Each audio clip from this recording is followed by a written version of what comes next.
Hello everyone, नमस्कार। मैं पिंकी आप सभी को तहे दिल से स्वागत करती हूँ आपके यूट्यूब चैनल ग्रामीण क्लासेस पे। तो चलिए आज हम लोग पढ़ने वाले हैं आपका झारखंड, मैं हूँ झारखंड का बुक। ठीक, ये बुक आपका जेपीएससी जेएसएससी झारखंड से रिलेटिव जितना भी आपका एग्ज़ाम होने वाला है, ये बुक बेस्ट बुक है। झारखंड का नंबर 1 बुक है आपका मैं हूँ झारखंड बुक। ठीक, तो इस बुक से आज हम लोग पढ़ेंगे चैप्टर 7। कल मैंने आप लोगों को बताया चैप्टर 6, मैंने थ्योरी बता दिया, एमसीक्यू भी उसका कंप्लीट हो गया। आज हम लोग पढ़ेंगे आपका चैप्टर 7। चैप्टर 7 में है आपका झारखंड के पुरातात्विक अवशेष। पुरातात्विक अवशेष के बारे में आज हम लोग पढ़ेंगे। तो चलिए स्टार्ट करते हैं बिना किसी देरी किए।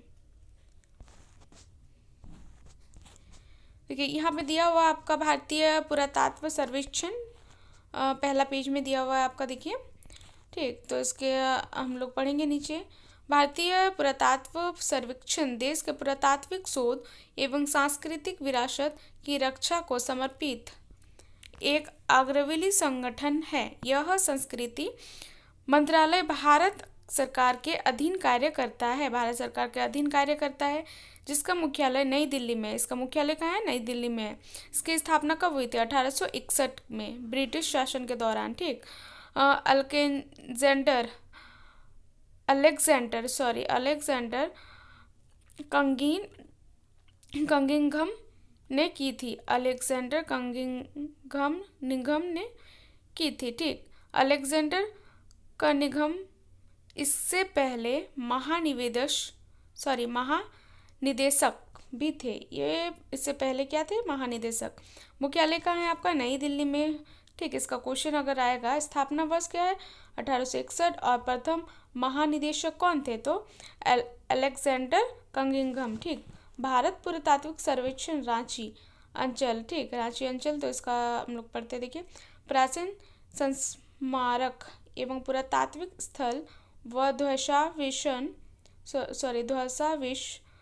के नियमित देखभाल एवं रखरखाव हेतु संपूर्ण देश को भारतीय पुरातत्व सर्वेक्षण द्वारा 36 अंचलों मंडलों में विभाजित किया गया है।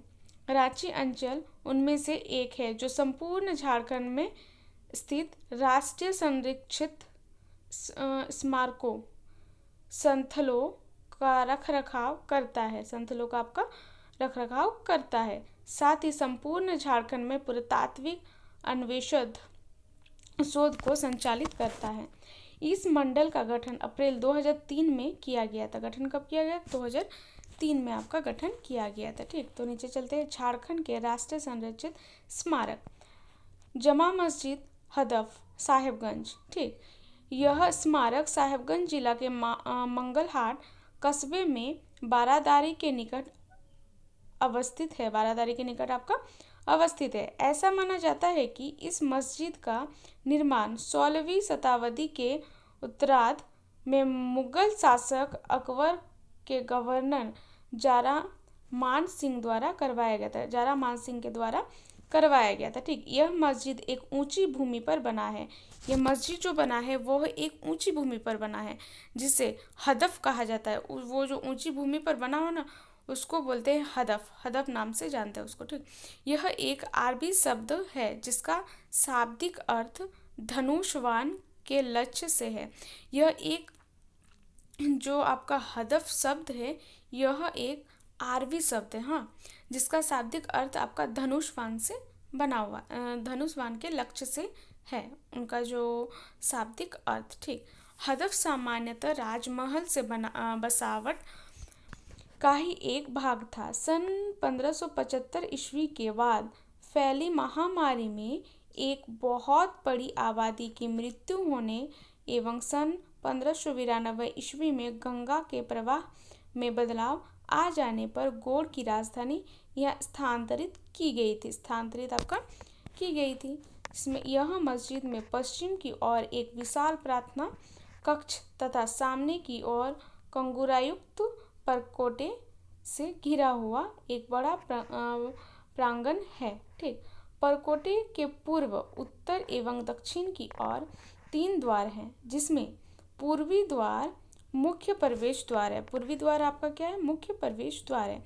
यह मस्जिद का मुख्य प्रार्थना कक्ष बड़े बड़े वातायनों एवं छज्जों के प्रभाव के कारण बाहर से देखने पर 2 मंजिला प्रतीत होता है। इस कक्ष के पश्चिमी दीवार पर कोई ताक बने हैं, कई ताक आपका बना हुआ है, ठीक, तथा गजकारी के कार्य द्वारा वनस्पतिक विन्यासों का अलंकरण भी किया गया है। इस मस्जिद की स्थापत्य विशेषताएं इतनी भव्य एवं मनमोहक है कि उस दौरान इसे गौड़ प्रदेश के कारण भी इमारत की तुलना से सबसे अधिक सुंदर एवं भव्य इमारत कहा गया था। ठीक, भव्य इमारत आपका कहा गया था। नीचे देखते हैं संभावित 2 नंबर में दिया गया संभावित भूगर्भ कक्ष एवं सुरंग सह बरादरी के ध्वसावेश साहिबगंज। ठीक, साहिबगंज जिला के राजमहल अनुमंडल के तहत राष्ट्रीय राजमार्ग 80 पर अवस्थित मंगलहाट कस्बे के निकट गंगा के सुरमय तट एवं एक ऊंचे टीले पर स्थित बरादरी को नागेश्वर बाग के नाम से भी जाना जाता है। इनमें निर्माण को लेकर अलग अलग विद्वानों का विभिन्न मत है। एक और जहां कुछ विद्वान इसमें निर्माण का श्रेय राजा मान सिंह के शत्रु फतेह खान को देते हैं, वहीं दूसरी ओर कुछ विद्वान मानते हैं कि इसका निर्माण बंगाल के नवाब मीर कासिम अली द्वारा किया गया था। इसका प्रवेश द्वार परिसर के एक कोने में है, जिसके साथ प्रहरियों के कक्ष बने हैं। अंदर की दीवारों से जुड़े कई पंक्तिबद्ध कक्ष हैं, जिनमें प्रत्येक के साथ एक खुला प्रांगण बना है। प्रत्येक के साथ एक खुला प्रांगण आपका बना है, जिसमें संभवतः महिलाओं एवं परिचारिकाओं का वास होता है। इनमें से एक केंद्रीय कमानीदार दीर्घा है, जो भीतर आंगन में खुलता है। भीतर आपका आंगन में खुलता है। ऐसी सामान्यता है कि इस आंगन के मध्य में लड़कियों से बनी एक वर्गाकार इमारत बनाई गई थी। लड़कियों से बनी एक वर्गाकार आपका इमारत बनाया गया था। ठीक, इसके आंगन में, मध्य आंगन में, ठीक, जिसके रंग महल कहा जाता है, जिसको अभी रंग महल के नाम से जानते हैं। ठीक, असुर पुरास्थल हेसल खूंटी। ठीक, यह पुरास्थल खूंटी जिला के मुहर प्रखंड के खूंटी से लगभग 10 किलोमीटर दक्षिण में स्थित है। इसकी पहचान सबसे पहले श्री शरद चंद्र राय ने की थी। श्री शरद चंद्र राय ने अपना किया था, एवं उन्होंने ही इसे असुर पुरास्थल नाम दिया गया। ठीक, सर्वप्रथम श्री अमलानंद घोष, भूतपूर्व महानिदेशक भारतीय पुरातत्व सर्वेक्षण ने 1944 ईस्वी में इस पुरास्थल का भ्रमण किया था। उनके अनुसार इस स्थल के निकट एक बड़ा काव्यगाह था, जिसके सैकड़ों क्षैतिज पाषाण पट्टिकाओं एवं उद्ग्रह स्तंभ लगे थे। इस पुरास्थल द्वारा बहुत बड़ी संख्या में हड्डियों व लाल मृत भांडों के टुकड़ों प्राप्त हुए थे। श्री घोष द्वारा इस स्थल की पहचान कब्रगाह के रूप में की गई थी, जो प्रारंभिक सदियों से असुरों से जुड़ा था। ठीक, अब चलते हैं चौथा नंबर। चौथा में आपका दिया हुआ है असुर पुरास्थल खूंटी टोला खूंटी। ठीक, यह पुरास्थल खूंटी जिला के पश्चिम भाग में खूंटी सिमडेगा मार्ग के किनारे बसे जोजोटाली में स्थित है। जोजोटाली में आपका स्थित है। इसकी पहचान सबसे पहले श्री शरद चंद्र राय ने 1960 ईस्वी में की थी। 1916 ईस्वी में किया था। ठीक, श्री अमलानंद घोष ने 1944 ईस्वी में इन स्थलों का पूर्णतः सर्वेक्षण किया एवं पाया कि वहां हड्डियों के टुकड़े एवं लाल मिट्टी के रंग वाले मृत भांड के टुकड़े बिखरे हुए पड़े थे। ठीक, इसके अलावा उन्होंने एक मिट्टी का बर्तन, मर्तबान का एक टुकड़ा एवं दोहरी पंक्तियों से बने संकेंद्रित वृत्तों के अलंकरण वाले 2 ठिकरों को भी प्राप्त किया, जो प्रारंभिक सदियों में असुरों से जुड़ा था। ठीक, अब चलते हैं 5वां नंबर में। 5वां किया गया असुर पुरास्थल सरिद केला। ठीक, जो खूंटी, यह पुरास्थल खूंटी जिला में स्थित है, जो खूंटी तमाड़ सड़क मार्ग के किनारे तंजा नदी के तट पर स्थित है। सर्वप्रथम 1915 ईस्वी में श्री शरद चंद्र राय ने इस पुरास्थल का भ्रमण किया था एवं पाया था कि यहाँ ईंटों एवं लाल मृद भांड के टुकड़ों बिखरे पड़े हैं। ठीक, इसके अलावा सोने की बनी कर्णाभूषण एवं पाषाण के मानके भी प्राप्त हुए थे। श्री अमलानंद घोष द्वारा भी 1944 ईस्वी में इस पुरास्थल का भ्रमण किया गया था एवं सभी पुरास्थलों में इसे सबसे बड़ा बताया था। भारतीय पुरातत्व सर्वेक्षण के रांची मंडल द्वारा वर्ष 2003, 2004 एवं वर्ष 2004 एवं 2005 में इस स्थल का उत्खनन किया गया था, जिससे यहाँ एकल सांस्कृतिक वाले बसावट का पता चला। ठीक, बसावट का आपका पता चला। अब चलते हैं हम लोग नंबर 6 पे। नंबर 6 में क्या है आपका असुर पुरास्थल कुंजला खूंटी। ठीक, कुंजला खूंटी, इसका 3 पॉइंट दिया हुआ है, उसको पढ़ते हैं। यह पुरास्थल खूंटी जिला मुख्यालय में 5 किलोमीटर दक्षिण पश्चिम में अवस्थित है। दक्षिण पश्चिम में आपका अवस्थित है। सर्वप्रथम श्री शरद चंद्र राय ने असुर पुरास्थल कुंजला को प्रकाश में 1915 ईस्वी में लाया था। श्री अमलानंद घोष ने इस पुरास्थल के उत्तर पश्चिमी भाग में खनन कर संरचनाओं के अवशेष को प्रकाशित किया था। ये सारी संरचनाएं एक 4 दीवारी से घिरी थी। एक 4 दीवारी से आपका घिरा हुआ था। ठीक, यहाँ से भद्दी बनावट व मोटे अनुभाग वाले लाल मिट्टी के रंग वाले मृत भांडों के टुकड़े प्राप्त किए गए थे। इनमें से अधिकांश चाक पर बनाए गए थे एवं कुछ हस्त निर्मित भी थे। इन मृत भांडों के अलंकरण में संकेंद्रित वृत्तों का श्रृंखला तरंगित रेखाएं, परस्पर आवृत होते त्रिभुज तथा ढप्पे लगाकर बनाए गए आकृतियों का प्रयोग किया गया था।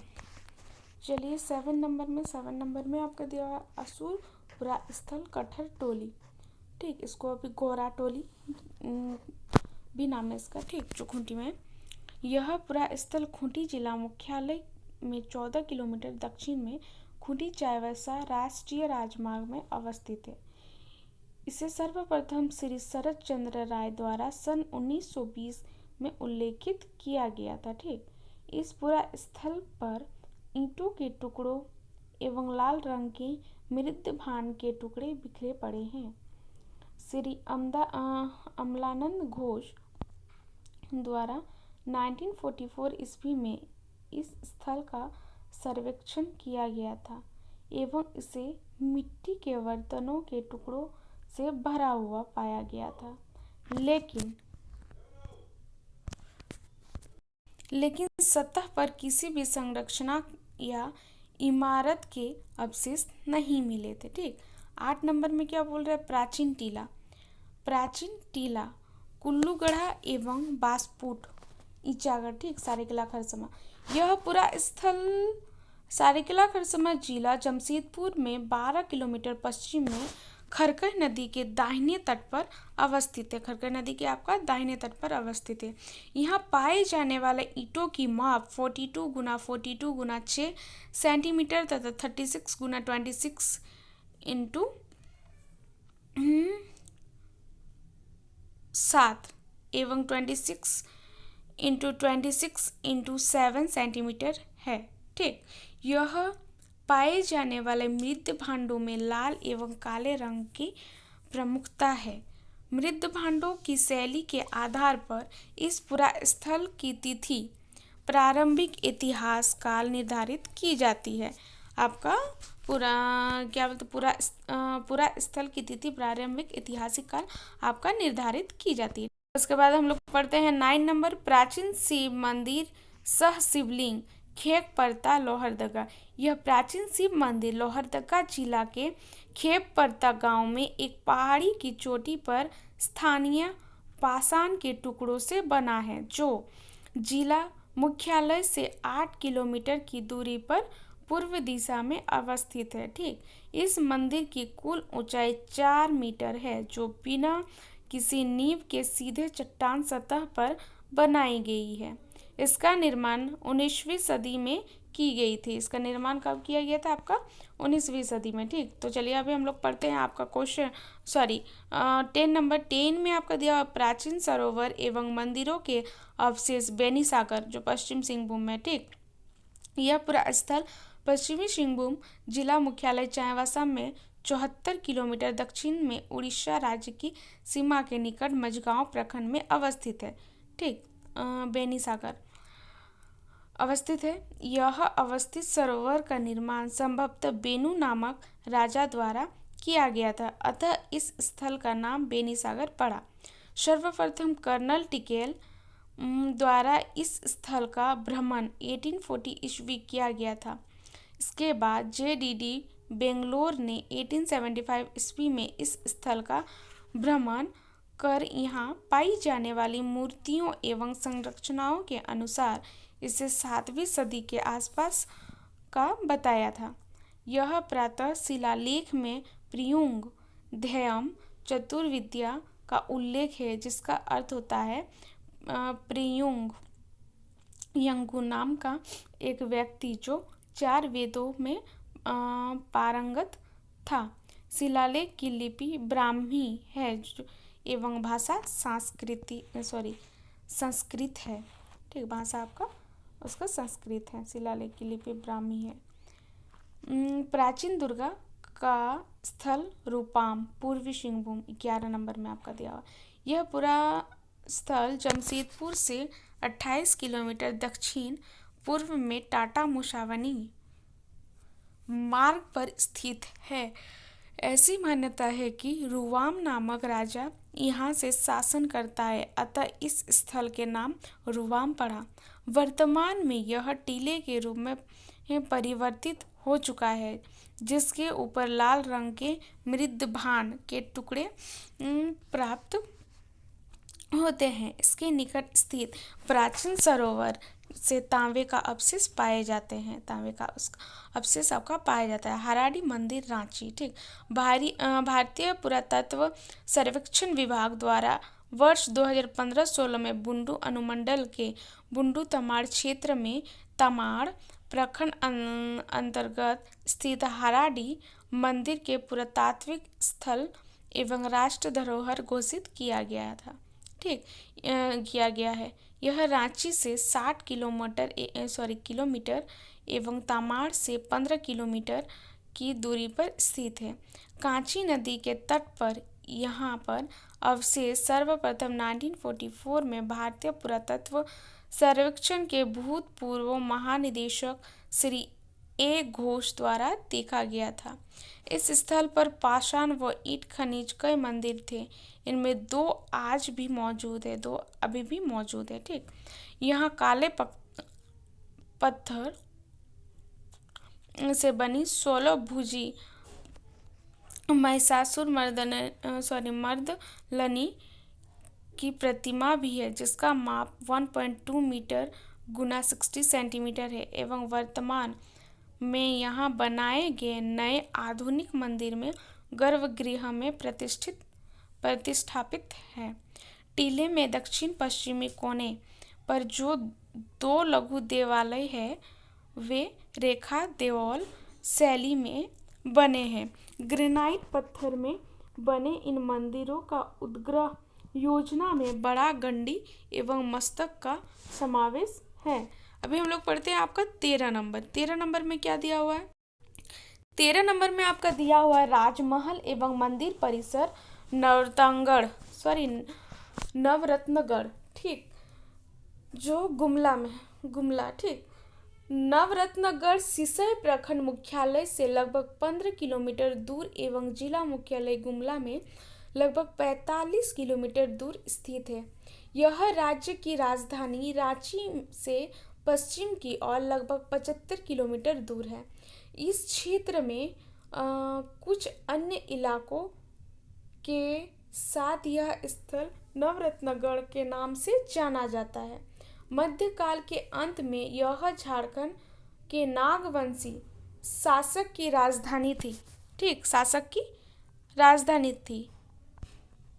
एक परंपरा में नाग राजवंश ने 49वें राजा श्री महाराज रघुनाथ शाह ने 18वीं शताब्दी की शुरुआत में महला और मंदिर का निर्माण किया था, जबकि दूसरी परंपरा बताती है कि 45वें राजा दुर्जन शाल ने राजधानी और इमारतों का निर्माण किया गया था। ऐसा कहा जाता है कि वह मुगलों द्वारा पराजित हो गए थे और उन्हें ग्वालियर के किले में बंदी बना लिया गया था, ठीक।